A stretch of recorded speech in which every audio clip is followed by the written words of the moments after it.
What's going on, guys? This is Mike, the Detroit Borg, with a look at the Logitech Cube, which is Logitech's new ultra portable mouse. They've never done anything quite like this. In fact, I've never seen anything quite like it, but it sort of replaces their defunct MX Air, which was sort of a mouse and presenter. But this is meant to be more ultra portable, meant to accompany things like the MacBook Air or the new line of Ultrabooks coming from all the other manufacturers. So let's go ahead and take a look. So nestled in this box is a Logitech Cube, so we'll pry that out of here. There we go. Indeed, it is exactly a cube. Very clever packaging. So inside the box, we can see that this is compatible with Windows, Mac, requires a USB port, and works with Logitech's unifying receiver. You will need Windows XP, Vista, or 7, or Mac OS 10.5 or later, and of course a USB port with internet access to download the software. So let's go ahead and take a look to see what else they've included. So it looks like down here we have our literature, which is kind of hard to get at. So we have Logitech important information, which is just legalese, so we're not going to read that. And it looks like that's all there is to it. So let's go ahead and get to the product. So let's take a look around the Logitech Cube packaging, which is a story in itself, certainly very interesting. Now this is available in two colors, black and white. And as you can see here, I have the white version. So if you get the black version, you have these black panels with looks like a silver trim. If you get the white version, you get the white panels with this black trim. So let's go ahead and crack into this. So we have this little slider box you kind of have to shake in order to get out. There you go. There is the Logitech Cube. Looks like it was probably supposed to be resting there, but it wasn't. So again, you have a padded interior with this blue liner. Very interesting.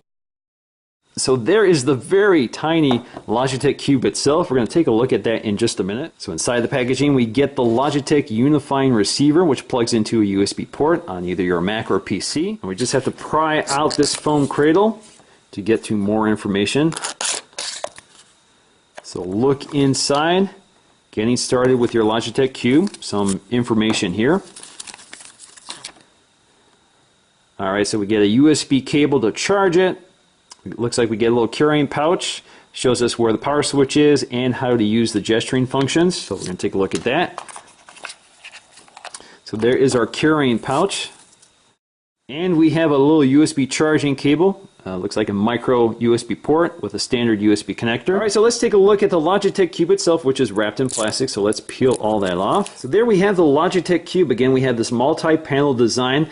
Only the top surface clicks, so when you click on it, you can see it moves. The rest of it is not touch sensitive. So this is actually a capacitive, touch sensitive panel, which you use to scroll, and then you click on it, just like a mouse would click. On the back, you have your USB connector for charging, and you have your on and off switch. So let's turn that on. You see you have a little LED indicator, which also indicates your charge status. So it's green right now, telling me that it's fully charged and ready to go. And of course, on the bottom, you have your little sensor.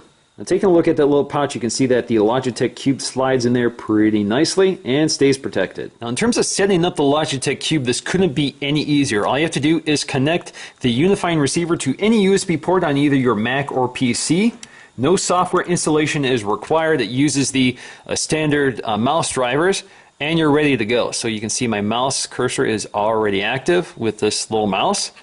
So it's so tiny I can use it on the surface of the MacBook Air or on the table. Now when it comes to using the Logitech Cube, there are some limitations to keep in mind. So for example, the only thing you really have here is scrolling. So again, this is a capacitive, touch-sensitive area, so you can scroll up and down. You can't scroll right or left, and there's no multi-touch features like there is on things like the Magic Mouse or the trackpad.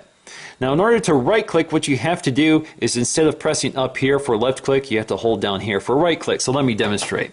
So we have Apple Store here, so if we select Mac, there you go. There's our Mac Store. Now if I want to right click, I have to move my finger down here toward the bottom and right click.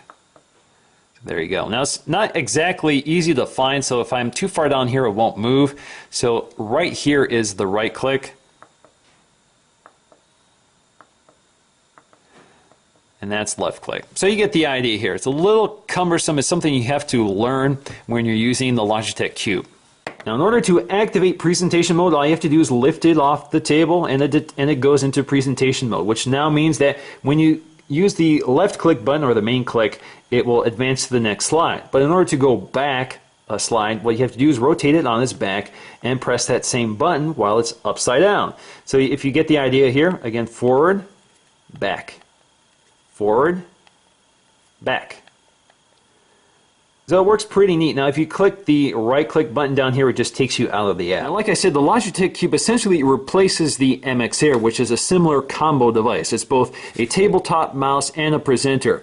But what the MX Air did and the Logitech Cube does not is that this could also be used in the air. So essentially you can use this like a laser pointer. So you could manipulate the mouse in the air so it could detect orientation in the air, whether you're up or down. It wasn't always the most successful device. It didn't work great, but it was a feature that this does not replicate. So you can't use this like the MX Air in the air. This is only for basically using it as a clicker. Now in the end, I think the Logitech Cube is a very clever design, very innovative. There's nothing else quite like it out there.